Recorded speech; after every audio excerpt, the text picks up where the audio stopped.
All right, Diego. This is Adrian Gomez.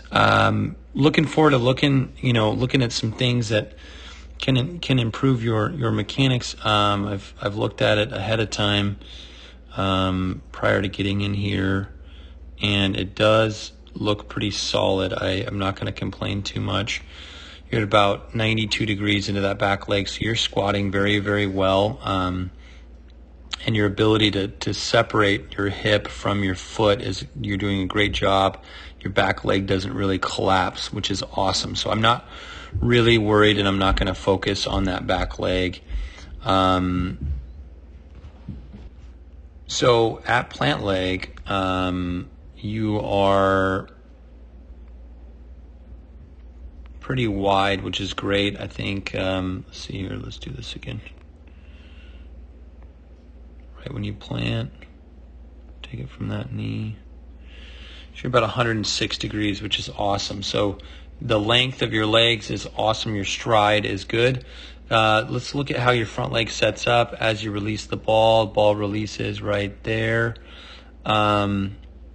You tighten that front leg up pretty good. You're about 156, which is awesome. So as far as lower body goes, pretty solid. I'm not gonna complain too much. What I will say is, as you plant, this knee is internally rotated, which means that it has to get outward. You do a good job of stopping that front leg, but what I think happens is you're not really able to get over that front leg as much as you would liked. So the issue is that this foot has got to move a little bit to be a little bit more in line with the knee and the hip. So I think the foot placement is off, and I know that seems like a small thing, but when you're trying to throw the crap out of the ball, it really is a big thing, because you're throwing against that front foot. So you really need to pull downward through that ball with your chest. And what happens is your front foot is obstructing you or stopping you from really pulling down. You see a lot of your energy out of this front glove going, away from the ball, and we want to make sure that we tuck this pretty tight with this front glove, and you're able to get this straighter so you can have more of a pull down. When I say pull down, I mean this motion downward into that front leg. So internally rotated front knee, that's definitely something that you have weakness on in your lower body. Posture at ball release, you're what we would consider a B posture.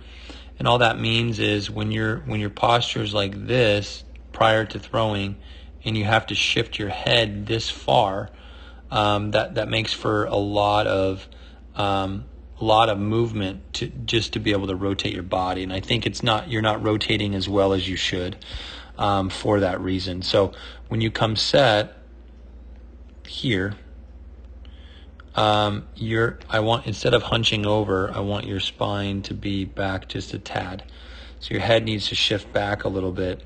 Let's say if your head started at the top of that yellow line, look at how little your head would move. It'd move from here to that release point, as opposed to moving from here all the way to there just to throw the ball. So it's all about minimizing, and when we minimize your spine change, which is really your axis, which is an axis is where you rotate from, kind of like the earth.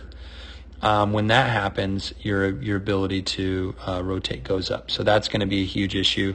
So I need you to stay back with that spine a little bit.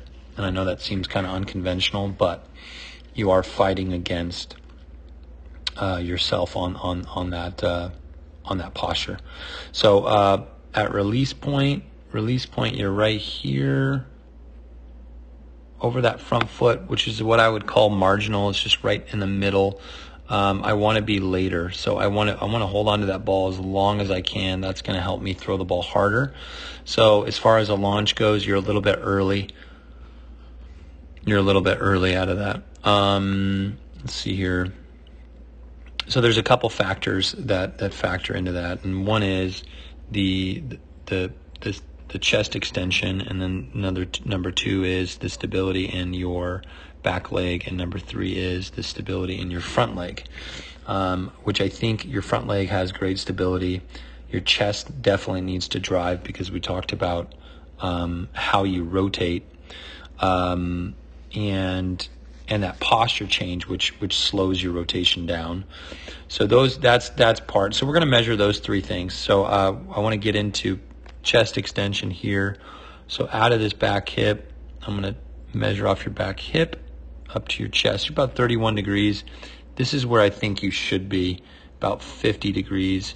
So I think you could drive harder with your chest over top of that front side. You're going to be throwing a lot more with your core, and your back foot should be a little bit more connected with that ground, because what's happening is your back hip, instead of you holding tension into your back foot and letting your front leg tighten up and pulling down with your chest, you're actually your back leg and your chest or your torso is coming together, which slows the ball down.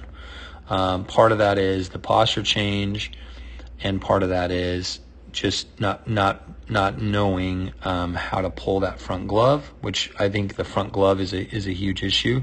You're pulling downward this way, and what we want the front glove to do is allow you to rotate your upper body. So that's not helping you rotate as much as we want.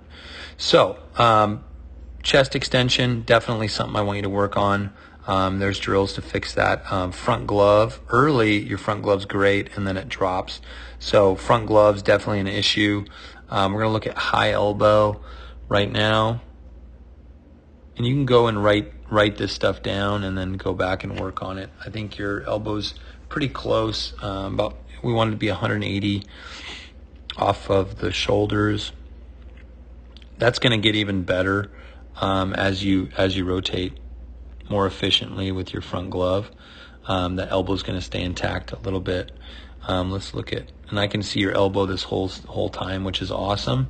Means that you're loading your shoulder blade. But part of this issue has to come from this front leg that's obstructing you, and that creates this shift in posture. So they're all kind of interconnected. So you want to work lower body first, and then you want to work upper body, and that's why the upper body reprogramming and lower body reprogramming is so good on our PDF that we have. And then you can click on each individual weakness that you have and be able to see that as well.